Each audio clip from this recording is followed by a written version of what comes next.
Jeff Dyck, thank you so much for joining me here today on the Uncharted Leader podcast. And I know here I am at the very beginning of almost at the beginning of my day at 10 o'clock in the morning. And here you are at the close of your day.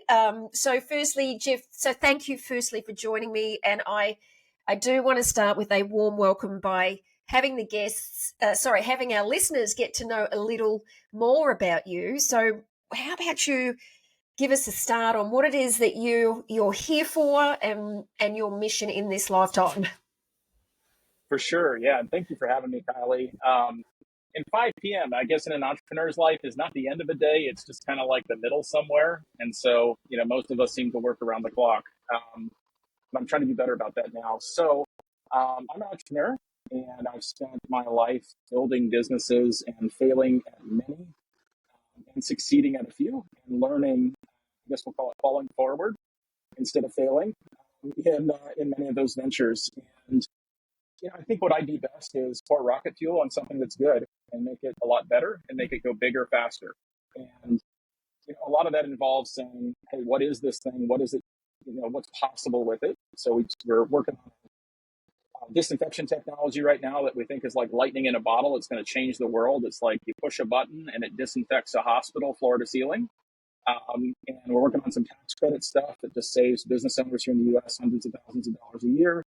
Doesn't cost them anything. And then a lot of the businesses that I work on, we like to use them to change the world. So how could we build a business that kicks off cash flow that we can put into some of our philanthropic endeavors around making dreams happen for people, creating opportunities for experiential education, and then creating community? Because, hey, loneliness kills.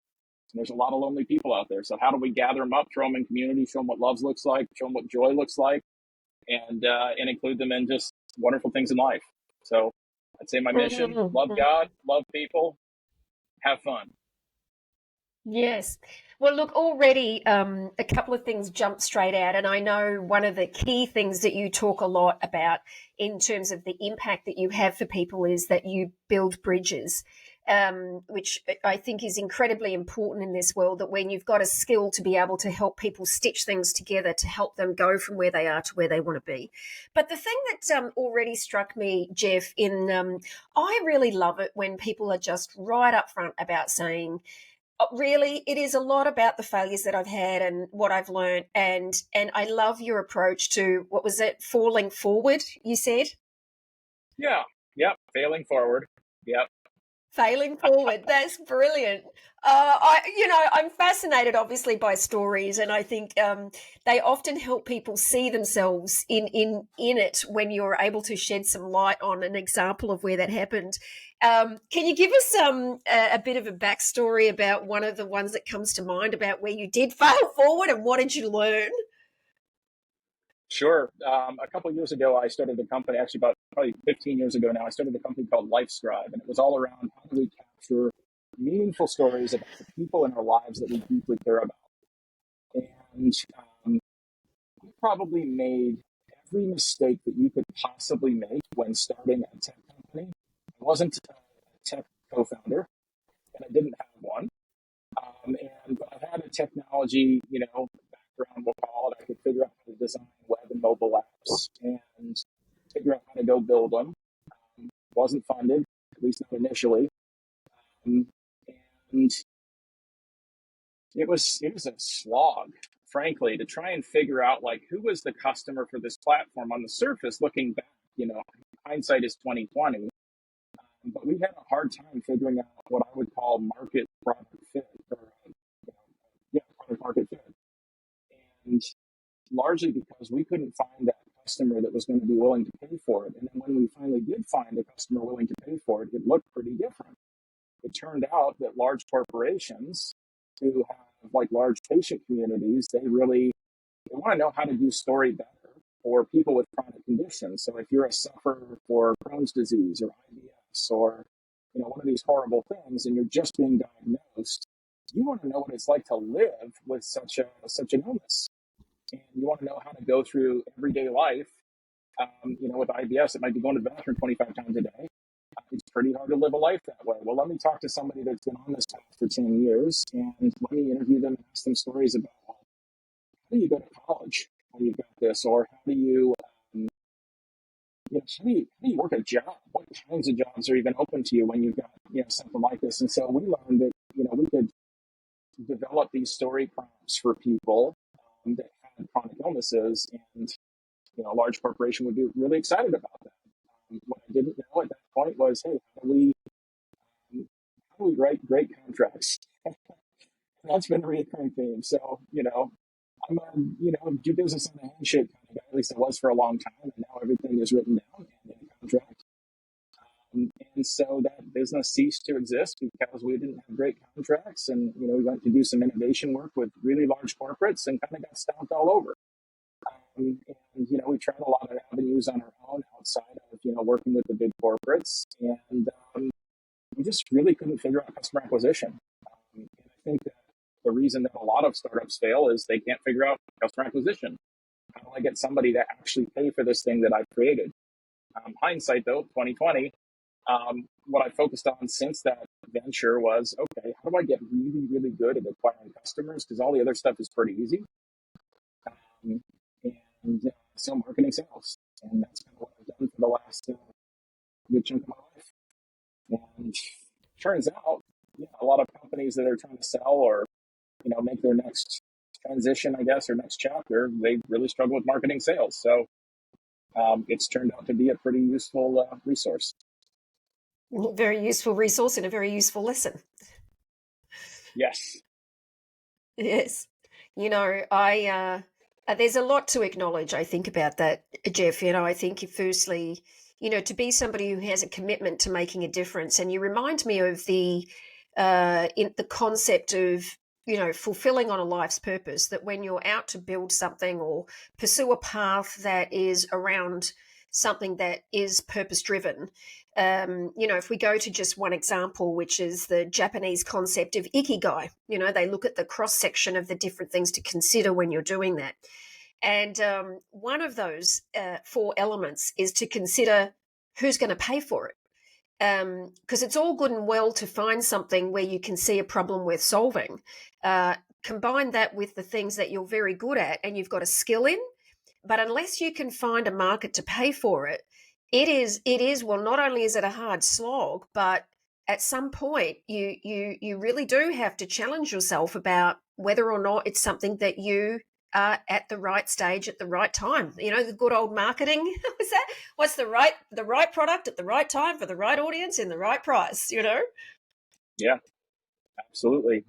There's so many things to learn learn by failing at things or failing forward at things. I think where you run into difficulty a lot of times is people don't even try.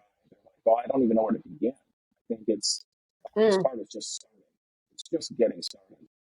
It's worrying, at least 15 years ago for me, it was like, okay, well, how do I make sure I do this and I don't facepalm?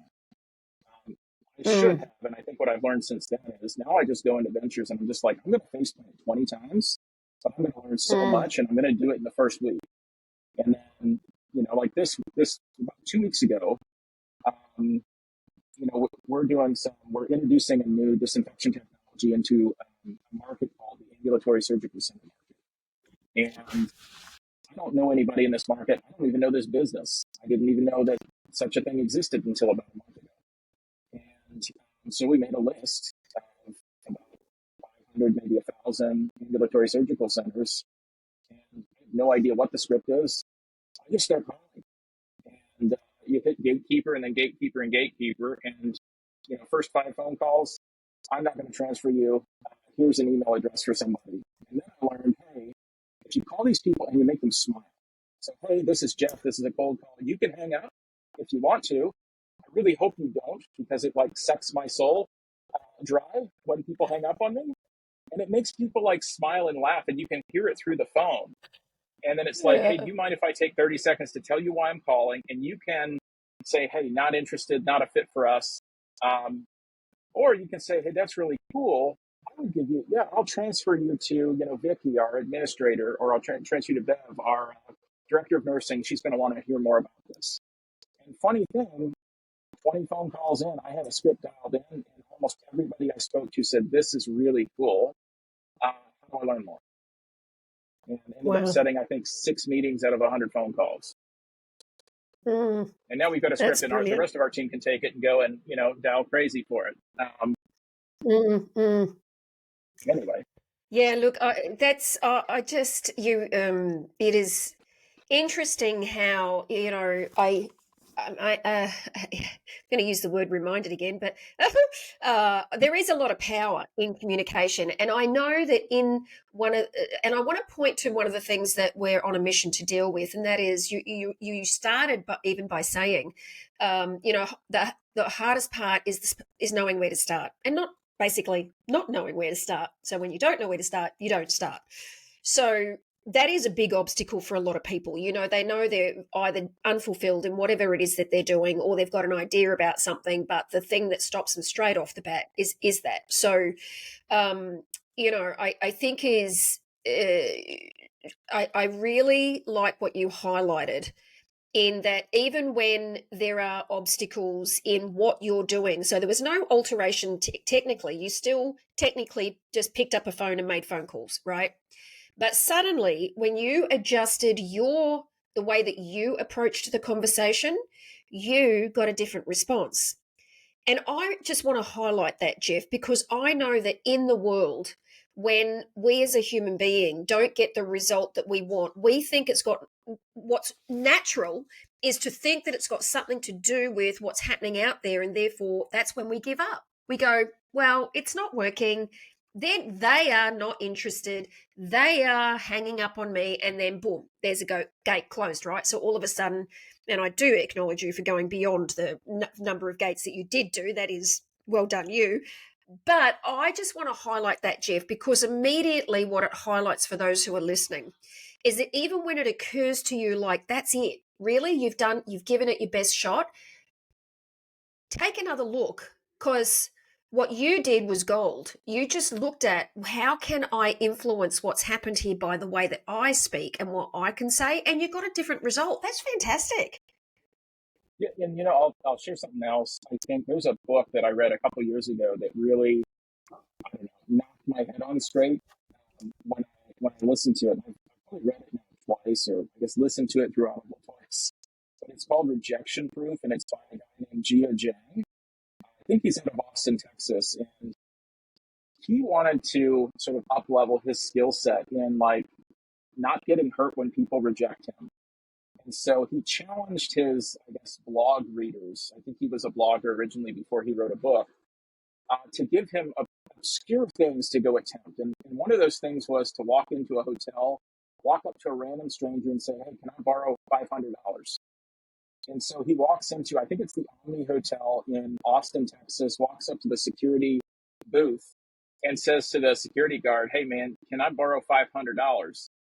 And, imagine yourself in that space where you're walking up to a stranger asking for this. You feel like awkward and out of sorts. And it's like, I don't even know what to say next, but I'm going to go do it. And so he walks up and he talks to this guy, and it's all on camera. So I think if he still has a blog up, you can still see the footage of this. But he walks up to the security guard and he's like, hey, can I have $500? And then the guy says something, but he doesn't hear it. And then he turns and like runs out. And when he plays back the video, what the security guard says was not no, but why do you need the money? Which is really interesting. And, Wow. then he goes into like Krispy Kreme Donuts, which is an American donut chain. And one of the viewers tasks him with, hey, can you create an Olympic rings donut? It's during the Olympics. And so, he walks into a couple, I think he's told no by a few, and then walks into maybe the third one. And they said, I think we can do that. And so he gets an Olympic ring donut. And I don't know, it's a wonderful story, and it's a wonderful reminder that, just go be bold, and try something. And if you fail, you fail. Yeah. No big deal. Yeah, that's brilliant. We'll have to put a plug in for that book, but I think that's something quite profound about that. It says a lot about our interpretation, that it's our interpretation of what's happening, not what's actually happening in reality, that sends us down a particular pathway. And so, of course, it looks like, being brave, but it also points out to me about the importance of listening, in communication, and that often we think we're listening to what somebody else is saying, but in reality, what we're doing is we're listening to ourselves talk to ourselves about what's being said. So clearly, in that instance with that guy, when he turned around and said that, like he was asking him why he wanted the money, I'm like, wow, he was clearly not listening to that guy. Like, he's like listening to his own little voice in his head, already assuming that he was going to get a no. But that is just outstanding. I mean, putting yourself in it. One of the great things I also see about that, Jeff, is just the opportunity to not be attached. Yeah. Just do it just for the sake of doing it without worrying about whether you're going to get the outcome or not, because then what have you got to lose? Like, it's an interesting test case.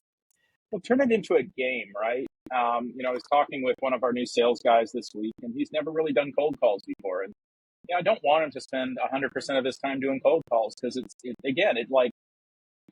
tears your soul out. I mean, even people that do it all day long, like, I don't know how they do it. They get hung up on, people swear at them. It's not the greatest thing in the world. But when you're introducing a new product that no one has ever heard of before, what are your options? You can go to conferences, you can talk to people on LinkedIn, but let's go make 100 phone calls and see if we can get people really intrigued. But turn it into a game. Game number one is, can I make the first person I talk to smile and be so incredibly taken aback that they're like, I need to take this directly to get, decision maker, whoever that might be. Or, can I do a pattern interrupt with those people too? So that's the other thing I like to do when I'm cold calling. It's just like, hey, looking outside, it's cloudy, it's raining. I kind of wish it was sunny. People are, how's your day going? It's 10 a.m. I still haven't had my first cup of coffee. Just something that's like not what they expect. And, and set little games, little milestone objectives for yourself, whatever it is. If it's cold calling, it's that. If it's, walking up to strangers in a bar and starting a conversation, or talking to strangers on the plane, or, insert fun challenge here. Well, you're clearly in the right space. I think, being able to just get out of your own concerns and into the world of somebody else, and for being of interest, because really we don't know especially these days, there is so much going on for people that it's refreshing to be asked. We get so consumed, and I know this for myself too, Jeff. I'm going through a lot personally in my own life right now, and there are times when I, have days where I'm like, yeah, sure, I will go to an event, and then there are days I'm like, you know what, I don't want to talk to a damn soul, even though I know for myself that there is even, it's my birthday coming up, and I've organised to do various things and socialise with some other people, and actually, there's a dear friend of mine who has his birthday on the same day, and he's turning 60 this year. And very sadly, 5 years, I think it was about 5 years ago, could be longer, he started getting dementia. And I'm pretty sure that, it was, at least 3 to 4 years ago, could be earlier, had to move into a home because he was unable to take care of himself. Now, that's very young, right? So anyway, long story short, coming up for our birthday, we share the same date. Our friends have organised a day for him to come out and be with friends, and I'm like, of course I'm gonna, go. And then now, as it's getting closer, I look at this concern that I have, right, which is I'm dealing with some things in my personal life where I just feel like I need some real space for myself, right? Yeah. And so I have been oscillating in this consideration of, what's actually best for me right now is for me to just take a break, go and visit my family and spend some time with them. Oh, but if I do that, then, I'm not going to be able to make it at this event for this friend of mine. And it is one of those moments, and I go, yeah, but Kylie, you're always really good at making decisions to be of service to everybody else and do what you think is important for everybody else. And you keep putting off what you know you need to do. And if you do not at some point do that, you're going to end up in my stress response in the body will be, I will have a physical breakdown, Yeah, I think, So, What I'm not good at either, and I don't think many of us entrepreneurial, creative types are, is rest. None of us are good at rest. We're not really good at saying, Yes, not for me. But I need to keep doing these things for other people over here. But hey, if you run out of gas, you can't help anybody. So you exactly. better Exactly. take yourself a vacation, and there's other ways to engage with all these people. If you can't do it right now, do it in a month. Yeah. Well, it's also, I guess, the fact that I see it come up. I think, like one of the things I talk about a lot is we have a default pattern as a human being based on the lessons that we've learned. And so we end up in a cycle of taking the same kind of response inside of a breakdown, when Sure. things don't go a certain way, then we respond the same way, right? And even as I'm having this conversation with you, look, it's an infinite game, Jeff, infinite game. So awareness is king, as I say to people. You don't need to change yourself. You just need to embrace what you can see when you see it. And as I'm talking with you about it, I'm like, oh yeah, that would be my default pattern, called my solution to any time where I've not been responsible for getting the rest that I do need. I will go through a cycle where every 8 weeks or so, I'm like, I'm out of here. I'm like, okay, 100% shut down. Let's just escape from the whole world. And I'm like, oh, actually, so what's occurring here is I'm going to do the same old, same old. I'll disappear for a few days, go to ground, reboot, then I'll come back. Is that actually learning the lesson? Am I actually then going to do anything different to deal with what's missing? And I'm like, yeah, maybe not. I have a guy that I work with who's amazing, and he does a ton of stuff. I mean, he must work on 9 or 10 different businesses, and yet he works 35 hours a week. And I said, what do you do with all of that extra time? He goes fishing, spends time with his family. I mean, the things that Right. the reason that we work is so that we can do some of those other things, even though we're really creative and we love doing what we do. And I've just been so challenged by that, because I really like what I do. I love to work, but I've got to be really, really careful. I'm guessing you too, that if I work too much, I'm going to go nuts. And so what I've started to do recently is I give myself one battery. So basically, my laptop, its battery should last about 8 hours. And if I have to Right. plug it in to charge it, um, my day's over. So That is fantastic. I love that. That is just great. It yeah, no, it is does. a It much works needed less thing. well. It works less well when your computer's like 3 years old and your battery only lasts like 2 hours. Yes. Life. Yes. Yes, yes, yes. And look, we're also all very different and got different amount of responsibilities too, right?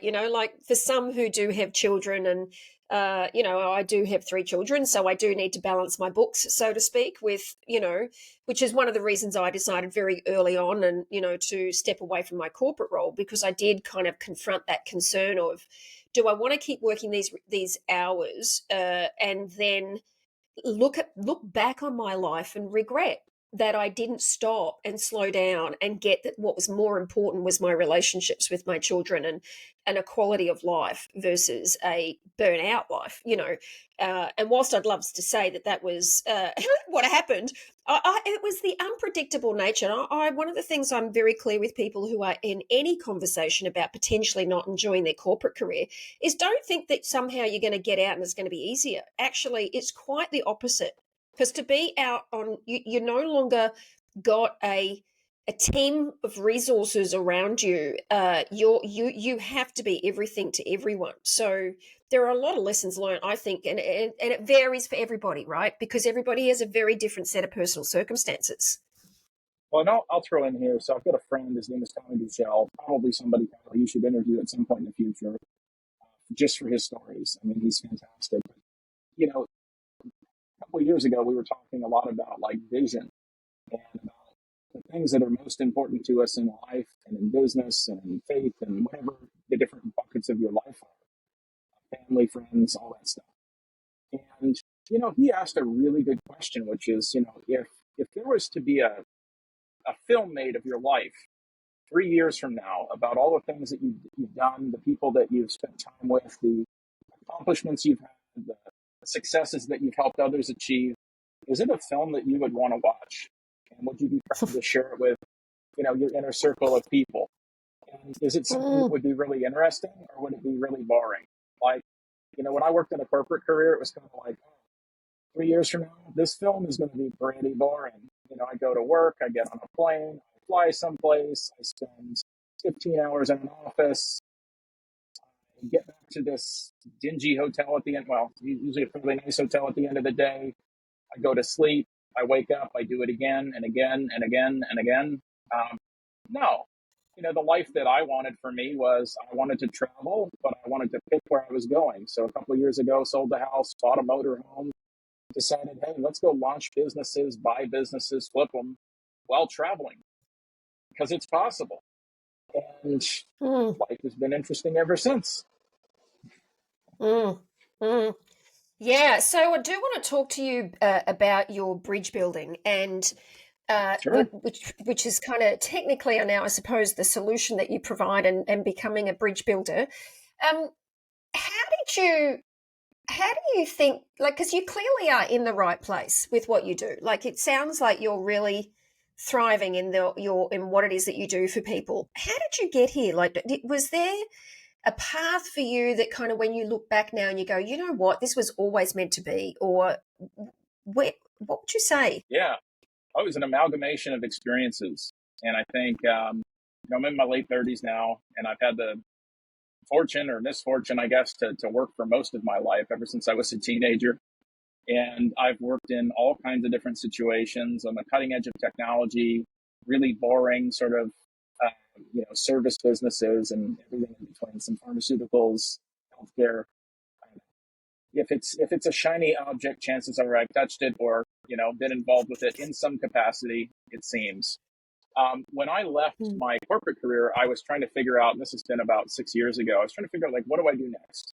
I'm a deep expert in a particular field. At the time, it was artificial intelligence, machine learning, which was, just about to blow up.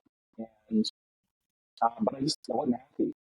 I wasn't feeling like the work I was doing was making an impact. And so one of the things that I think it was a career coach or like a life coach or somebody like that kind of challenged me to do was, hey, go talk to people that you've worked with and ask them what you're good at, what you're not good at, where you come alive. And so I mm, put together three really quick questions. First question was, hey, tell me a story about a time I made an impact in your life or in your business.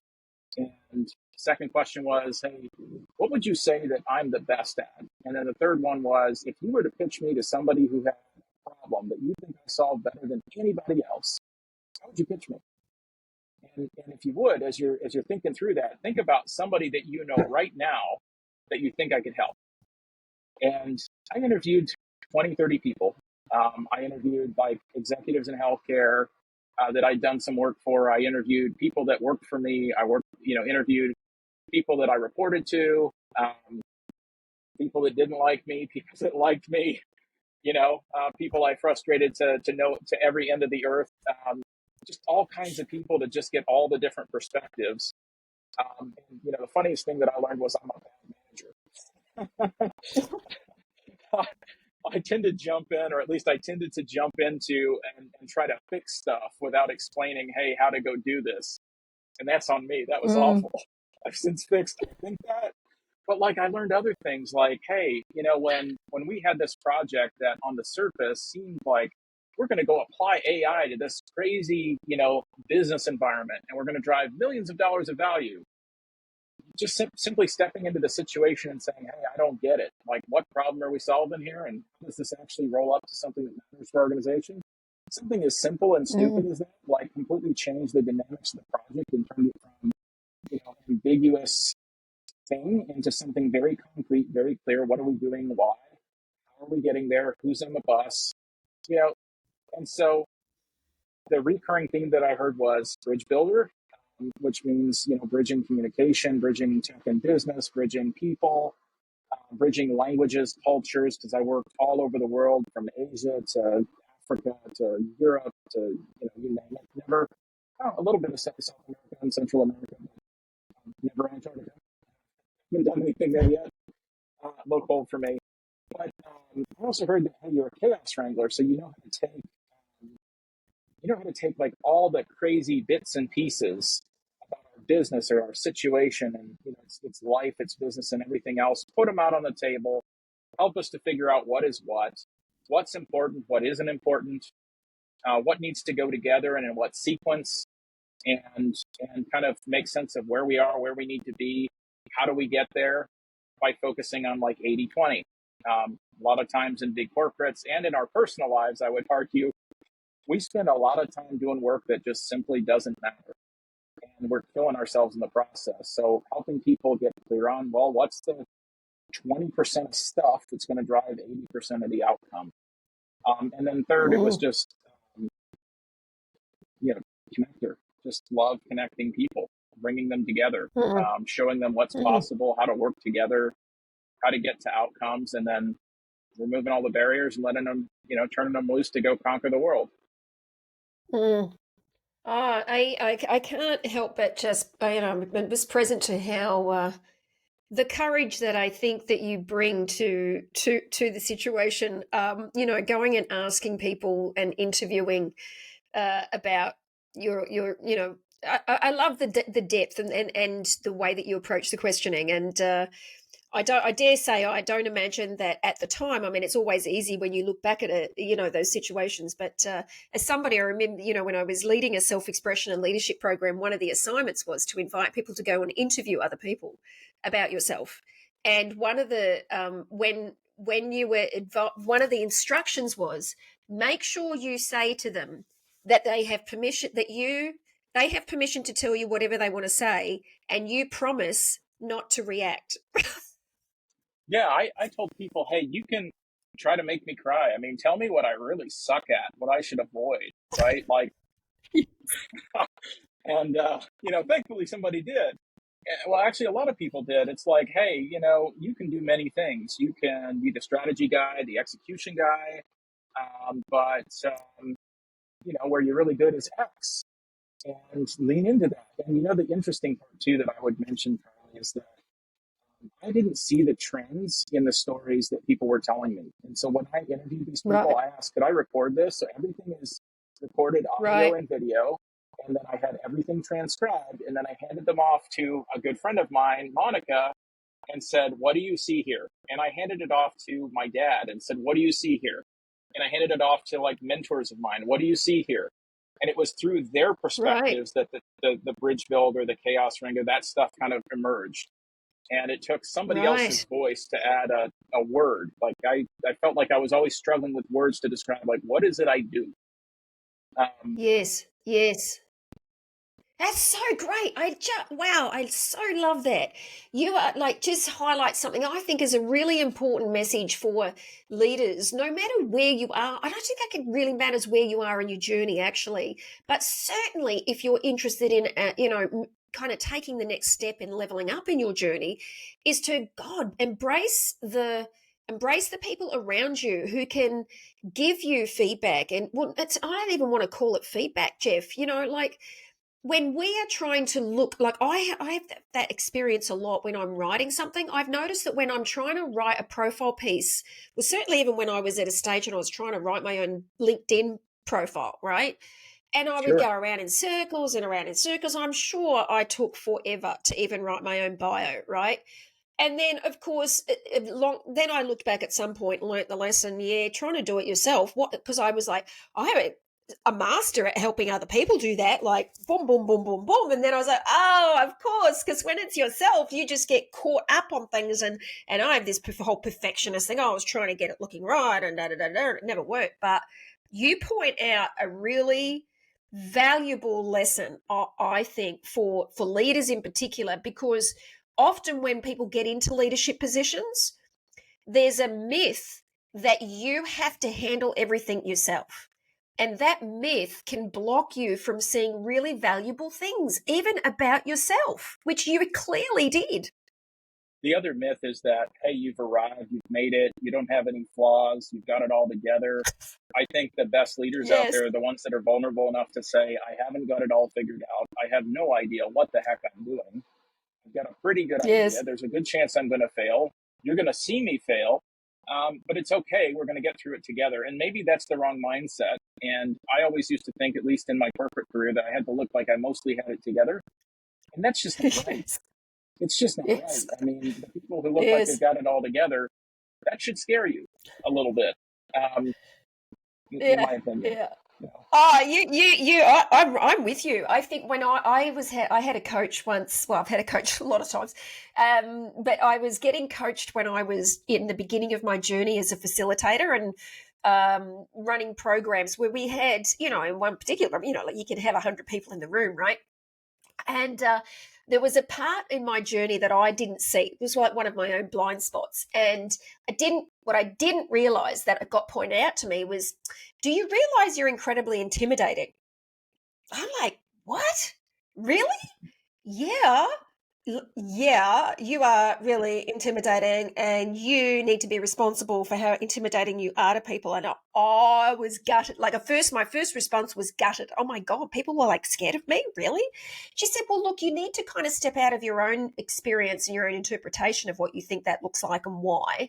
And she said, and just take a look at you. She said, you're a very powerful woman. You've been very successful in your corporate career. You look incredible. You dress immaculate. You speak blah, blah, blah. And I was like, oh my God, that would freak me out. If I was in a room with someone like that, I'd probably be just as scared. But it was one of the best things that had been said to me, because it was like a blind spot for myself, and I wasn't present to how other people would interpret things like that. It's like looking at social media, Jeff. You see the story of people's life when it looks fantastic, but that doesn't mean that they're not disheveled at the second they step off camera. Not at all. Sure. Yeah. I don't believe in suits. I don't own one. Don't ever aspire to own one. Even when I worked in corporate, I don't think if I wore a suit, it was once. Um, Right. it's just like it makes everybody kind of look the same. And in my opinion, I mean, other people have different opinions on that topic, but it's like, you Well, do I love you. it. I love that you say that. Yeah, you do you. That's really gold. Look, you do you, and this would be one of the flaws that I think I've personally had, Jeff, and I think it's got a lot to do with the way. Well, just as I know when I'm coaching other people, it is a lot to do with how we are raised, and I was, my backstory in my family there was a lot of trauma as an Indigenous culture, and we as a culture have, pretty much been taught that we have to fit into a certain lifestyle, which is contrary to the Aboriginal culture, right? So, in our DNA, really, as a generation, we've been taught that you have to fit in, and if I'm, sometimes I don't know why I bother contextualizing what I'm about to say by saying things like I'm about to be brutally honest, because quite frankly, I'm always brutally honest. But, for me, it has been the flooring in my life is that I have done that. When I worked in corporate, I showed up in the suits, and I showed up with a certain hairstyle, and I did all of that. And it wasn't until I walked out that that lesson really occurred for me, because I suddenly didn't know how to be, Jeff. I was like, well, who am I? And then I started things like, oh, I don't even know if I've ever really decided what music I like. As a teenager, I spent a lot of time listening to music that my friends listened to. And then I started wearing clothes that would fit into, oh my God, Kylie, you are the epitome of just do what you need to fit in. And suddenly I had the most difficult time dealing with, what do I like? I don't really know. That's hard.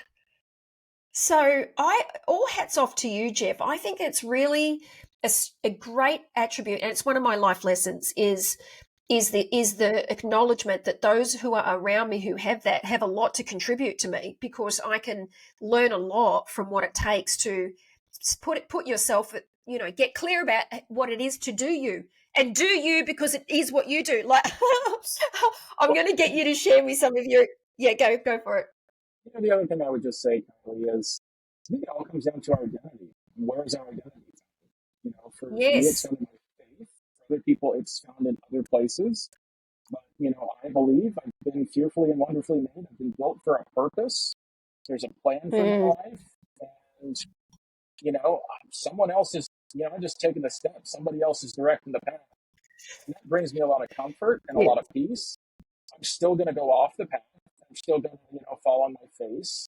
I'm still going to make mistakes. I'm still going to do the wrong thing. when I mean to do the right thing, I mean, Mm. that's life.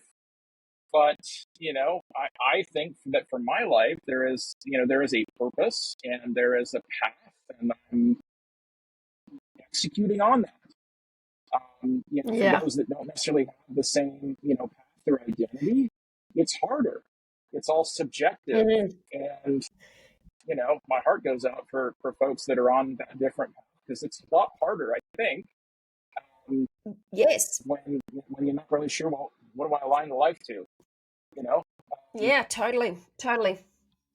Totally. And I think we're dealing with that a lot these days. And I think more so since, we've seen a lot of that with the issues of, well, now we talk a lot about diversity and inclusion. And, I do a lot of work in the area of ensuring the minorities have a voice. And when we talk about those kind of environments and people who are dealing with that stuff, it is absolutely a challenge because they have, in many respects, lived a life that has complied or gone into what they deem to be the right way. And then the only way out of that, as you rightly point out, is it is then just finding or reconnecting with your own identity, and an identity that's in true to who you are. It's a very well, profound thing, yeah, and however you do that. yeah. And if you don't know what your identity is, and society's going to tell you, and the story or the narrative that society tells you is probably not going to do much good for you. I mean, That's if you look right. at social media these days, you've got the gurus out there talking about all the success that they've had, and then suddenly, it seems like everything that they touch turns to gold, and they can't fail; they're infallible, um, and then you try to follow in their footsteps, and you're like, well, I'm hitting a roadblock every freaking time that I put a step forward, and I'm like, there must be something wrong with me. There Yeah. isn't. It just Yeah. your path is different. You're made for Yeah. something different and probably better. And you just got to go figure out what Yeah. that is. The only way you're going to figure it out is by just keeping one foot in front of the other. Yeah, that's you've brought up a really good point on success, and I do think it's important that before making any decisions about putting anybody else up on a pedestal and attempting to follow their path, you got to take what you like and embrace what you learn, and then just but do the thinking for yourself about what it means for you. What does success look like for you? What does a great quality of life look like for you, regardless of what you think it should be based on what we see in the world around us? Because it is all an illusion. There is no reality to one person's life versus somebody else's. Yeah, and it's also about how you've got, who you've got in your corner. It's if you've got Mm, too many people around you that suck you down all the time, and or just have zero ambition to do some of the things that you want to do in your life, you probably need a different set of friends. That's not to say cut off your family. Don't do that.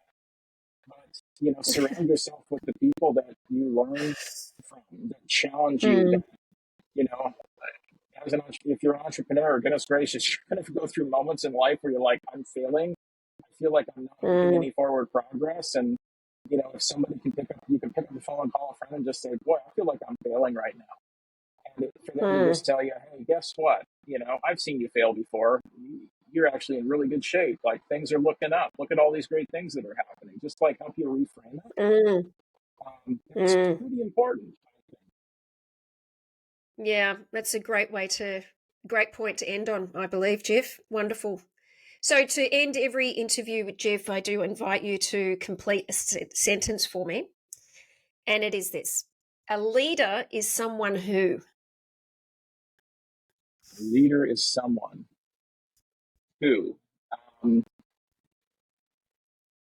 I think a leader is someone who is vulnerable enough to share the things that they've screwed up, and share stories and narratives about the way that they've overcome those failures or shortcomings in the past, and models that for other people, and gives them Mm, space to go and try things, maybe not succeed the first time, but then gives them an opportunity to overcome that. And before we end, I'm gonna ask you a question, which is, oh, why, what thank is, you. and I want to ask your audience, to respond to this as well, which is, and this is something I ask really Mm, everybody that I meet. I'd encourage everybody to ask when you meet anybody this question: what is mm, something that you need, or someone that you need to meet that would further your mission, your vision, or your impact in the world. And I have no idea, and you can tell your audience this too. They can have no idea who this person or thing is, but I just want to think on it. And if Yeah. it comes into view over the next couple of weeks, I'm going to call you up and say, hey, guess what? You need to meet this person, or here's that thing you need. So what is it for you? What Mm. person or thing do you need to kind of help you with what you're on? So, firstly, thank you for asking that question, because not only do I think it's important for us to do that for myself, so thank you, I'm going to answer that, but certainly for our listeners, in a world where we often have the experience of being alone, being asked that question is a good opportunity for you to get the support you need. So it's a brilliant question, and I'm going to answer it this way. Ha! I'm actually, because I could answer it in many different ways. Let me just first say that, right? Firstly, when you ask me that question, what comes to mind is I start looking at all the areas, firstly, in my business, and what I notice that I'm missing in the area of business and what would help me take the next step there. And then, but that's just a technical view. If I Yeah, then look at actually, what is your mission, Kylie? Like, what is it that, like, what is the mission you're on? Or then I could go to the next level, right? Which is, what is the dream you have that you want to fulfill on, and you could answer it from that point of view, and I'm going to answer it from that point of view. Okay, you ready? hit me with it. Go ahead. I need an introduction to Harry Styles. And why? What? Well, very simply put, I have a dream of interviewing Harry in the BBC studios, where I have just look, there is not a day that goes by that I don't watch him in his studio. Like, his music for me is life changing. But here's what I noticed about why it was so moving for me. Two things. One is, remember I said to you that I don't ever remember whilst growing up that I had my own favorite taste of music and what I loved. I always just followed the suit of everybody else. Firstly, in that process for me of discovering who I really am, what I noticed was how in love with his music I am.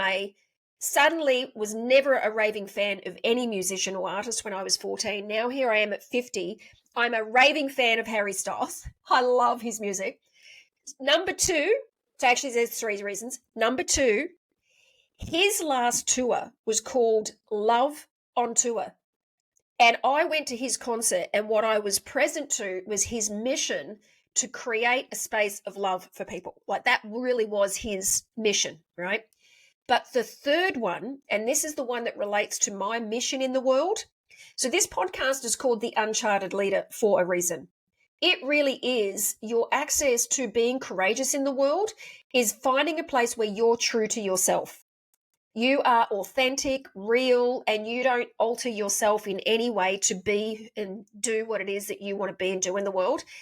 And if there is one person in this world, in this current world, like, we could go back in time and look at plenty, but right now, for me, Harry Styles is the perfect role model of somebody who has followed a path that allows him to express himself even after. So he was obviously in the band One Direction, and if you look at that, he was in a typical boy band and blah blah blah, but he was told in his first interview by I can't remember, Simon Cowell, right? He was on that TV show, the TV show Who's Got Talent or whatever, and he said to him, "You're never going to make it as a single singer, as a single artist," right? So they put him into the boy band, cliche life, and yet his greatest, one would go, that's extraordinary success, and a lot of people who come out of that don't have it's hard to top that.